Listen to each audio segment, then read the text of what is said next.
Hey guys, ಎಲ್ಲರಿಗೂ ನಮಸ್ಕಾರ. ಇವತ್ತಿನ ಒಂದು ವಿಡಿಯೋದಲ್ಲಿ ಫೈನಲ್ ಆಗಿ SSLC ಎಕ್ಸಾಮ್ನ ಒಂದು ರಿಸಲ್ಟ್ ಬಂದಿದೆ ಅಂತಾನೆ ಹೇಳ್ಬೋದು. KarResult.nic.in ಅಂತ ಹೇಳ್ಬಿಟ್ಟು ಈ ಒಂದು ವೆಬ್ಸೈಟ್ನಲ್ಲಿ.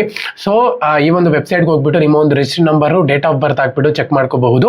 ಸೊ ಒಂದು ವೇಳೆ NC ಅಂತ ಹೇಳಿ ಬಂದಿದೆ ಅಂತ ಹೇಳೋದಾದ್ರೆ, NC ಅಂದ್ರೆ ಏನು ಅಂತ ಹೇಳ್ಬಿಟ್ಟು ತುಂಬಾ ಜನ ಕೇಳ್ತಿದ್ರಿ. ಇವತ್ತಿನ ಒಂದು ವಿಡಿಯೋದಲ್ಲಿ ಕಂಪ್ಲೀಟ್ ಇನ್ಫಾರ್ಮೇಶನ್ ತಿಳಿಸ್ಕೊಡ್ತೀನಿ, ಮತ್ತೆ ಸಪ್ಲಿಮೆಂಟರಿ ಡೇಟ್ಸ್ ಕೂಡ ತಿಳಿಸ್ಕೊಡ್ತೀನಿ. ಇನ್ನು ಚಾನಲ್ಗೆ ಸಬ್ಸ್ಕ್ರೈಬ್ ಮಾಡ್ಕೊಂಡಿಲ್ಲ, ಸಬ್ಸ್ಕ್ರೈಬ್ ಮಾಡ್ಕೊಂಡು ಪಕ್ಕದಲ್ಲಿರುವಂತಹ ಒಂದು ಬೆಲ್ ಐಕಾನ್ ಕ್ಲಿಕ್ ಮಾಡೋದು ಮರಿಬೇಡಿ. ಒಂದ್ ವೇಳೆ ನೀವು ಫೇಲ್ ಆಗಿದ್ದೀರಾ ಅಂತ ಹೇಳೋದಾದ್ರೆ, ನಮ್ಮ ಒಂದು ಪಾಸಿಂಗ್ ಪ್ಯಾಕೇಜ್ ಅನ್ನು ಕೂಡ ಅವೈಲಬಿಲಿಟಿ ಆಗಿದೆ.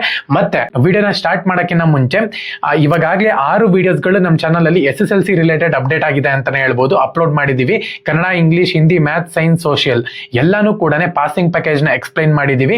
ಇದು ನಿಮ್ಗೆ ವಿಡಿಯೋಸ್ಗಳು ಬೇಕು ಅಂದ್ರೆ ನಮ್ಮ ಚಾನಲ್ಗೆ ಮೆಂಬರ್ ಆಗಬೇಕಾಗುತ್ತೆ. ಸೊ ಯಾವ ರೀತಿ ಮೆಂಬರ್ ಆಗೋದು ಅಂದ್ರೆ, ನೀವು ವಿಡಿಯೋ ನೋಡ್ತಿದ್ದೀರಾ ನೋಡಿ, ಅಲ್ಲೇ ಜಾಯಿನ್ ಬಟನ್ ಅಂತ ಇರುತ್ತೆ, ಅದ್ರ ಮೇಲೆ ಕ್ಲಿಕ್ ಮಾಡ್ಕೊಳ್ಳಿ. ಕ್ಲಿಕ್ ಮಾಡ್ಕೊಂಡ್ರೆ ಅಲ್ಲಿ ನಿಮ್ಗೆ 59 ರೂಪಾಯಿ ಪ್ಲಾನ್ ಸಿಗುತ್ತೆ. ಅದ್ರ ಮೇಲೆ ಕ್ಲಿಕ್ ಮಾಡ್ಕೊಂಡು ಅಲ್ಲೇ ನಿಮ್ಗೆ 6 ವಿಡಿಯೋಸ್ಗಳು ಶೋ ಆಗುತ್ತೆ. 59 ರೂಪಾಯಿ ಪ್ಲಾನ್ ಮೇಲೆ ಕ್ಲಿಕ್ ಮಾಡ್ಕೊಂಡು UPI ID ಹಾಕ್ಬಿಟ್ಟು ನೀವು 59 ರೂಪಾಯಿನ ಪೇ ಮಾಡ್ಬೇಕಾಗತ್ತೆ. ಇಲ್ಲಾಂದ್ರೆ ಫೋನ್ ಪೇ ಮುಖಾಂತರ ರೀಡೈರೆಕ್ಟ್ ಮಾಡ್ಕೊಂಡು ಫೋನ್ ಪೇ ನಲ್ಲಿ ಪೇ ಮಾಡ್ಬೇಕಾಗತ್ತೆ.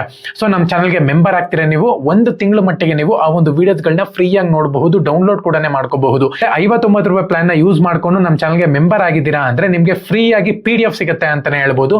ಕಾಮರ್ಸ್ ಆಗಿರ್ಲಿ, ಸೈನ್ಸ್ ಆಗಿರ್ಲಿ, SSLC ಆಗಿರ್ಲಿ, ಯಾವ್ದಾದ್ರು ಕೂಡ ನಮ್ಮ ಚಾನಲ್ಗೆ 59 ರೂಪಾಯಿ ಕೊಟ್ಟು ಮೆಂಬರ್ ಆಗಿದ್ದೀರಾ ಅಂದ್ರೆ ಫ್ರೀ ಆಗಿ ಸ್ಟಡಿ PDF ಸಿಗುತ್ತೆ ಅಂತಾನೆ ಹೇಳ್ಬೋದು. ಎಲ್ಲಾ ಸಬ್ಜೆಕ್ಟ್ ನ ಒಂದು PDF ಫ್ರೀ ಆಗಿ ಸಿಗುತ್ತೆ. ವಿತ್ ವಿಡಿಯೋನು ಕೂಡ ಆಕ್ಟಿವೇಟ್ ಆಗುತ್ತೆ. ಎಲ್ಲರೂ ಕೂಡ ವಿಡಿಯೋ ನೋಡ್ಕೊಂಡು PDF ನ ಓದ್ಕೋಬಹುದು. ಸೊ ಬಂದು ಬೇಗ ಮೆಸೇಜ್ ಮಾಡಿ ಯಾರೆಲ್ಲ ಫೇಲ್ ಆಗಿದ್ದೀರೋ. ಸೊ NC ಅಂತ ಹೇಳೋದಾದ್ರೆ ನಾಟ್ ಕಂಪ್ಲೀಟೆಡ್ ಅಂತ ಹೇಳಿ ಅರ್ಥ. ನಾಟ್ ಕಂಪ್ಲೀಟೆಡ್ ಅಂದ್ರೆ ಆ ಒಂದು ಸಬ್ಜೆಕ್ಟ್ ನ ನೀವು ಫೇಲ್ ಆಗಿದ್ದೀರಾ ಅಂತ ಹೇಳಿ ಅರ್ಥ. ತುಂಬಾ ಜನಕ್ಕೆ ಏನಾಗ್ತಿದೆ ಅಂದ್ರೆ, ಎಲ್ಲ P ಅಂತ ತೋರಿಸಿದೆ, ಪಾಸ್ ಅಂತ ತೋರಿಸಿದೆ, ಒಂದೇ ಒಂದು ಸಬ್ಜೆಕ್ಟ್ NC ಅಂತ ತೋರಿಸಿದೆ ಅಂತ ಹೇಳ್ಬಿಟ್ಟು ತುಂಬಾ ಜನ ಕೇಳ್ತಿದ್ದೀರಾ. NC ಅಂದ್ರೆ ನಾಟ್ ಕಂಪ್ಲೀಟೆಡ್ ಅಂತ ಹೇಳಿ ಅರ್ಥ. ಸೊ ಇದನ್ನ NC ಅಂತ ಹೇಳಿ ಬಂದಿದೆ ಅಂದ್ರೆ ನೀವು ಮತ್ತೆ ಬರಿಬೇಕಾಗುತ್ತೆ. ಓಕೆನಾ. ಸೊ ಅದಾದ್ಮೇಲೆ ರಿವ್ಯಾಲ್ಯೂಯೇಷನ್ ಬಗ್ಗೆ ತುಂಬಾ ಜನ ಕೇಳ್ತಿದ್ರಿ. ರಿವ್ಯಾಲ್ಯೂಯೇಷನ್ ನಿಮಗೆ ನಾಳೆಯಿಂದ ನಿಮ್ಮ ಒಂದು ಸ್ಕೂಲ್ಗಳಲ್ಲಿ ಹೇಳ್ತಾರೆ. ಸೊ ಅಲ್ಲಿ ಹೋಗ್ಬಿಟ್ಟು ನೀವು ಕ್ಲೀನ್ ಆಗಿ ಡೀಟೇಲ್ಸ್ ಅಂತ ತಿಳ್ಕೊಂಡ್ಬಿಟ್ಟು ರಿವ್ಯಾಲ್ಯೂಯೇಷನ್ಗೆ ಹಾಕ್ಬಹುದು. ಓಕೆನಾ. ಸೊ ಪ್ರತಿಯೊಬ್ಬರು ಕೂಡ ತಲೆ ಕೆಡಿಸ್ಕೊಳ್ಳುವಂಥ ಒಂದು ಅವಶ್ಯಕತೆ ಇಲ್ಲ. ಫೇಲ್ ಆಗಿದ್ದೀರಾ ಅಂದ್ರೆ ಮತ್ತೆ ಇನ್ನೊಂದು ಚಾನ್ಸ್ ಇದೆ, ಸಪ್ಲಿಮೆಂಟ್ರಿ ಇದೆ. ಸೊ ಸಪ್ಲಿಮೆಂಟ್ರಿ ಬರೆದ್ಬಿಟ್ಟು ನೆಕ್ಸ್ಟ್ ಮಂತ್ ಏನೋ ಸಪ್ಲಿಮೆಂಟ್ರಿ ಇದೆ, ಸಪ್ಲಿಮೆಂಟ್ರಿ ಬರೆದ್ಬಿಟ್ಟು ಆರಾಮಾಗಿ ಮತ್ತೆ ಪಾಸ್ ಮಾಡ್ಕೊಳ್ಳಿ. ಸೊ ಮತ್ತೆ ಇನ್ನೊಂದೇನಪ್ಪ ಅಂದ್ರೆ, ನಮ್ಮ ಒಂದು ಪಾಸಿಂಗ್ ಪ್ಯಾಕೇಜ್ ಕೂಡ ತಗೋಬಹುದು. ಅದು ನಿಮಗೆ ತುಂಬಾ ಯೂಸ್ ಆಗುತ್ತೆ. ಬಂದು ಮೆಸೇಜ್ ಮಾಡಿ, ಪಾಸಿಂಗ್ ಪ್ಯಾಕೇಜ್ನ ಪ್ರೊವೈಡ್ ಮಾಡ್ತೀನಿ. ಓಕೆನಾ. ಎಲ್ಲರಿಗೂ ಕೂಡ all the best. Jai Hind, Vande Mataram.